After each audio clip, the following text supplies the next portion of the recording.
야권이 추진하는 노란봉투법 표결을 앞두고 국민의힘이 신청한 무제한 토론 필리버스터가 이틀째 이어지고 있습니다. 민주당은 이르면 모레 8월 임시국회가 문을 여는 대로 노란봉투법 처리를 강행할 것으로 보입니다. 취재기자 연결해서 알아보겠습니다. 나혜인 기자.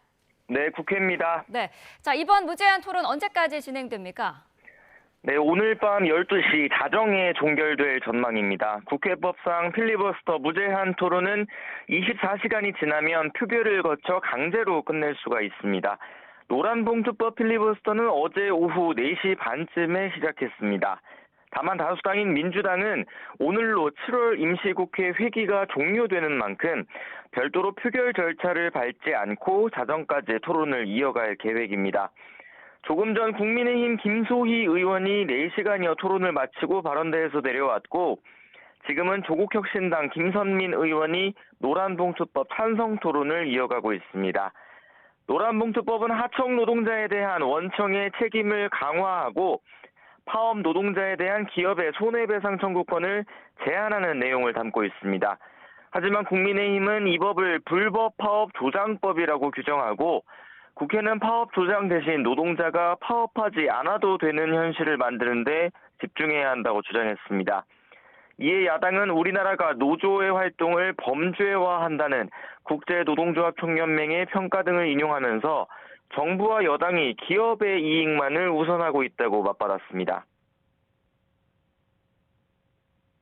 대기업 정규직 노조 소속인 일부의 기득권 노동자만 과도하게 보호하는 수단이 될 것입니다.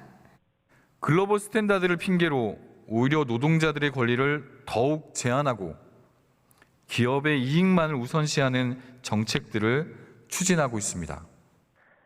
야당은 8월 임시국회 첫 본회의가 열리는 모레 노란봉투법 처리에 나설 거로 보입니다. 하지만 법안이 통과되더라도 대통령이 제2 요구권, 즉 거부권을 행사하면 법안은 폐기될 가능성이 큽니다.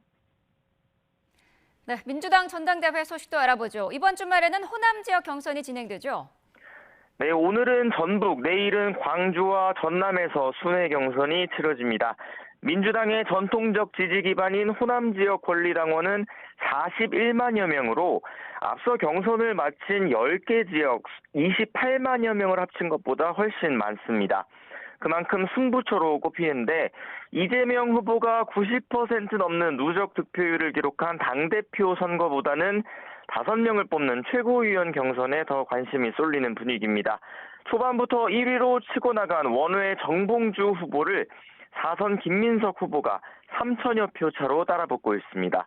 또 이번 경선에서는 유일한 호남 지역구 현역 의원인 민형배 후보가 최하위를 탈출해 반등의 계기를 마련할지도 주목됩니다. 투표율이 얼마나 나올지도 관심인데 반환점을 돈 민주당 전당대회 누적 투표율은 과거보다 저조한 30%대에 머물고 있습니다. 이재명 후보 독주 체제가 이어지면서 당내에선 전당대회를 계기로 당 지지율 등이 오르는 이른바 컨벤션 효과를 누리지 못하고 있다는 평가도 나오고 있습니다. 앞서 이재명 후보도 이런 평가를 의식한 듯 SNS 등을 통해 권리당원들의 투표 참여를 독려했는데 오늘 내일 호남 경선 투표율도 지켜볼 대목입니다. 지금까지 국회에서 전해드렸습니다.